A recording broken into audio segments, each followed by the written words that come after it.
بسم اللہ الرحمن الرحیم.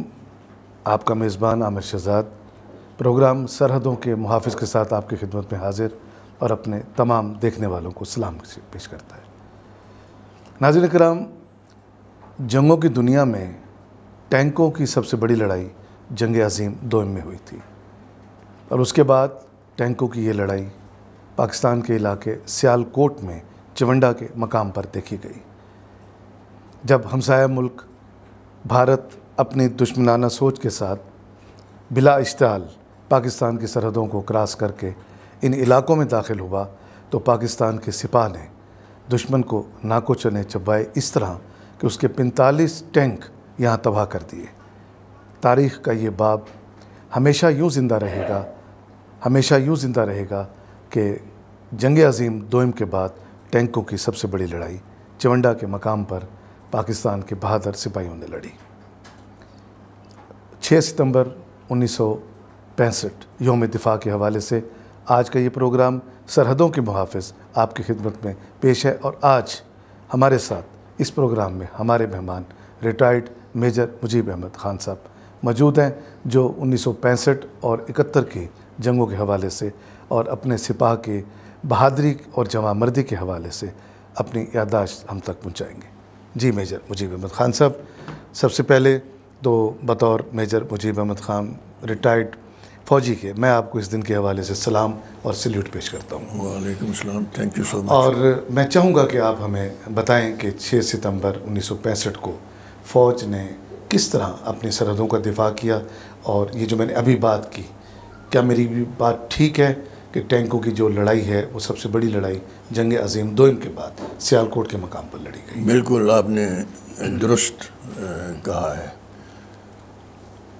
میں اس کو کہ 65 کی جو وار ہے یہ ہوئی کیوں ہے، کیسے ہوئی ہے، اور اس کے جو تانے بانے ہیں ایکچولی وہ نکلتے ہیں 1962 سے. چائنا انڈو وار ہوئی تھی. چائنا انڈو وار میں چائنا نے اس وقت ایوب خان کو ایک خط لکھا تھا کہ یہ موقع ہے آپ کے لیے کہ آپ چائنا وار جو ہوئی اس میں آپ انڈیا پہ حملہ کر کے اپنا کشمیر آپ لے سکتے ہیں. مگر نہرو نے ایک خط لکھا ایوب خان صاحب کو کہ آپ ہماری امید ہے آپ ہماری کمر میں چھرا نہیں گھومیں گے. یہ کتابی باتیں ہیں. تو اس میں جو ہے it is not only that کہ بھئی نہرو نے لکھا تو وہ یہ اور بھی بہت سارے اسپیکٹس ہوں گے، ایسپیکٹس ہیں جس میں پریونٹڈ کہ پاکستان وہ نادر موقع جو ان کو ملا تھا وہ انہوں نے کھو دیا. مطلب آپ سمجھتے ہیں وہ ایک نادر موقع تھا، بالکل نادر موقع جب کشمیر کو واپس لیا جا سکتا تھا. اس کے بعد انہوں نے یہ پلان کیا آپریشن جبرالٹر. اس میں ہمارے کمانڈوز نے حصہ لیا، اور اس وقت یاد رہے کیونکہ میرے اپنے کمانڈر جو تھا پی ایم اے میری ٹریننگ کے دوران میں وہ وہاں لڑا تھا، اور اس نے مجھے یہ کہا، کرنل یعقوب سے نام ان کا، ایس ایس جی کے تھے، انہوں نے کہا اس وقت کشمیری تیار نہیں تھے جیسے آج کشمیری تیار ہیں. صحیح. جب آپریشن جبرالٹر ہوا، کہتے ہم ان کے قریب جاتے تھے تو وہ چھپ جاتے تھے، ہمارے قریب نہیں آتے تھے. ہم بہت بڑی مشکل میں ہم نے بہرحال ایسے کر دیا کہ وہ انڈین فورسز جو تھی وہ ہمارے نرغے میں آتی، ہم نے انہیں اڑانا شروع کر دیا، بس وہ رہ نہیں سکے. انہوں نے پھر پروگرام بنایا کہ اب کیا کیا جائے. انڈیا نے پھر اپریل کے اندر مجھے یاد پڑتا ہے کھیم کھرن سیکٹر میں بغیر کسی اشتعال کے حملہ کر دیا. اس حملے کو پاکستان آرمی نے، یہ میں اپریل کی بات کر رہا ہوں، سپتمبر تو بعد میں ہے، اس میں انہوں نے وہ کھیم کھرن سیکٹر میں کامیابی حاصل کی، انڈین کو ہرایا، ادھر مارا ان کو. اس میں ہمارے میجر نادر پرویز جو فیصل آباد سے MNA بھی بنے ہیں اب، تو انہوں نے ان کو S17 جرأت ملا تھا، تو وہ لڑے تھے کھیم کرن میں، اور پنجاب ریجمنٹ تھی اور وہ جیتے۔ پاکستان آرمی نے یہی سمجھا کہ انہوں نے کوشش کی ہے، اب ہار گئے ہیں، مار کھائی انہوں نے ادھر، تو اب یہ دوبارہ حرکت نہیں کریں گے، لہٰذا کشمیر پہ دباؤ بڑھایا۔ انڈیا نے پھر فیصلہ کیا کہ نہیں، یہ اس طرح گیم نہیں چلے گی، ہم ویسٹ پاکستان کے اوپر، انہوں نے ایسٹ پاکستان کو ہاتھ نہیں لگایا 65 وار کے اندر، بالکل قطعاً اس طرف نہیں گئے وہ، انہوں نے سارا زور اس طرف لگایا۔ وہ ان کی پالیسی دیکھیں، جو جب ادھر انہوں نے حملہ کیا ہے، that was not called for unprovoked, مطلب انٹرنیشنل بارڈرز کو کراس کرنا۔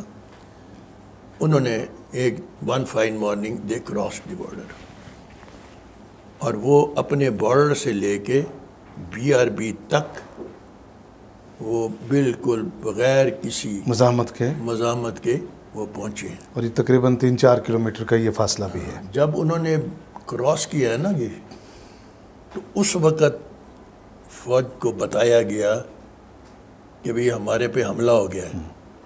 یہ اس وقت لوگ PT کر رہے تھے صبح، ہماری صبح کو اٹھتے ہم ارلی مارننگ نماز کے بعد، یہ ایکسرسائز کے لیے ہوتے، تو یہ لوگ بھاگے، یہ بھاگ کے وہاں پہنچے۔ اب ادھر بزدلی انڈین آرمی کی دیکھیں کہ وہ اس چھوٹے سا جو راستہ ہے انہوں نے اتنی دیر لگا دی کہ یہ ادھر سے پورے ساز و سامان سے وہاں پہنچ گئے۔ بالکل صحیح۔ ان کو سپلائی پیچھے سے آئی کچھ نہیں آئی، مگر یہ مطلب جیسے تھے یہ بھاگے، اور انہوں نے وہاں مورچے بھی بنائے، ادھر رہے بھی، اور اس کے بعد انہوں نے لڑائی۔ دو چیزیں اس میں، پنجاب ریجمنٹ بھی تھی جس میں عزیز بھٹی شہید تھے، دوسری اس کے ساتھ بلوچ ریجمنٹ تھی جس میں شفقت بلوچ تھے۔ ان دونوں نے ادھر بڑی جواں مردی سے یہ بٹالینز لڑی ہیں، بہت زبردست۔ انہوں نے جتنی کوشش کی ہے، they could not cross BRB، اور ان کا جو عزائم تھے جم خانہ میں پہنچنے کے، وہ وہی مریا میٹ کر دی انہوں نے۔ اسی طریقے سے تبی سیکٹر ہے، ایک تبی دریا ہے، ٹھیک ہے، یہ کھاریاں کے اوپر والی سائڈ پہ ہے، ادھر پاکستان آرمی نے حملہ کیا، اور اس دریا کو اس کے اس طرف مورچوں میں ٹینک ہوتے ہیں ادھر ان کے، وہ قریب نہیں آنے دیتے، اینڈ دے کراسڈ اٹ، ہرایا ان کو، اور وہ ادھر علاقہ پورا انہوں نے قبضہ کیا۔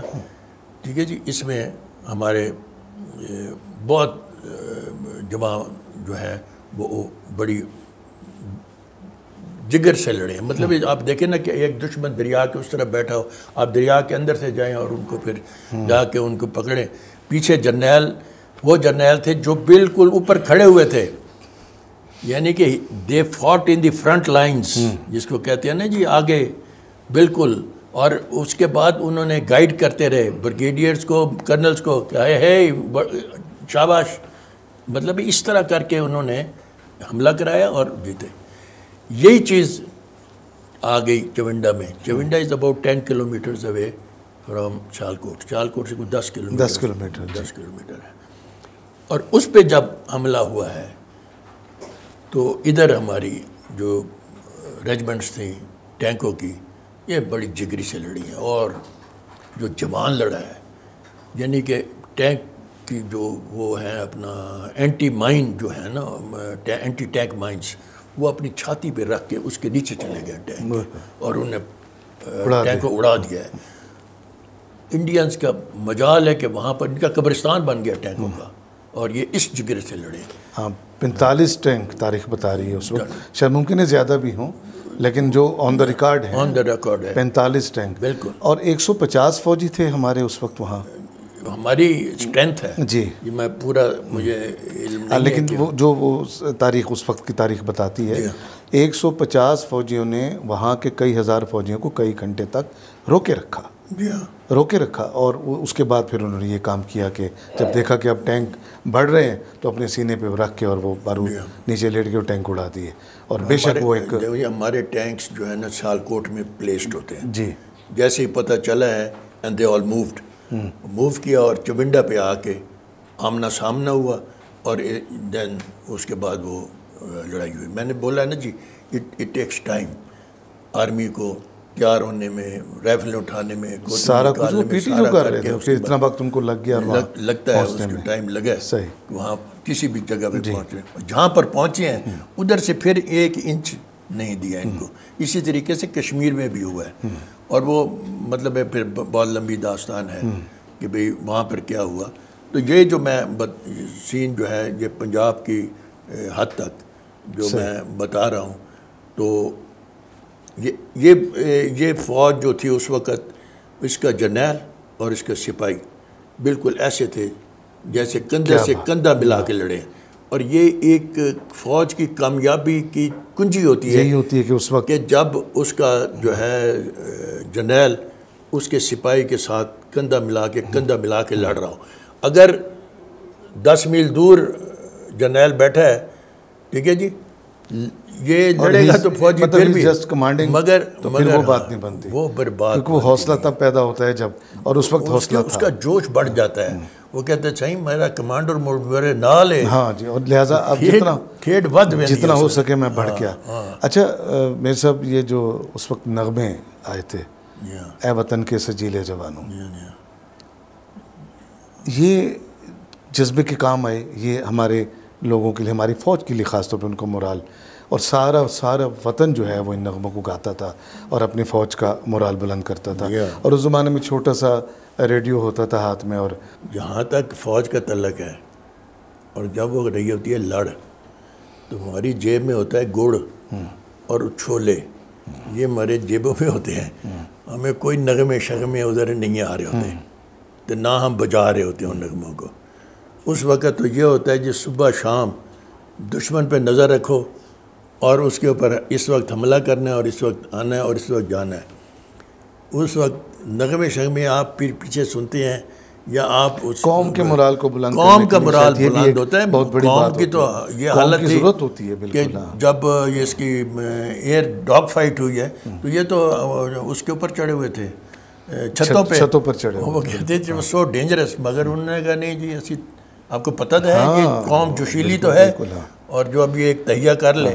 پھر جب قوم پیچھے سے پش کر رہی ہو، ہاں جی، اور آپ کو پیچھے سے جرنیل ساتھ اور سپاہی ساتھ، پھر حوصلے بڑھ جاتے تو پھر بڑے حوصلے. اچھا، اس کو آزادی کی تاریخ، یعنی ایک آزادی کی خواہش، آزادی کی تاریخ، اور ایک مطلب جیسے جیسے سرخرو ہوتا ہے نا ایک بندہ، فتح اس کو ملتی ہے، اور وہ فتح مبین اس کو ملتی ہے، اس میں سرخرو ہوتا ہے.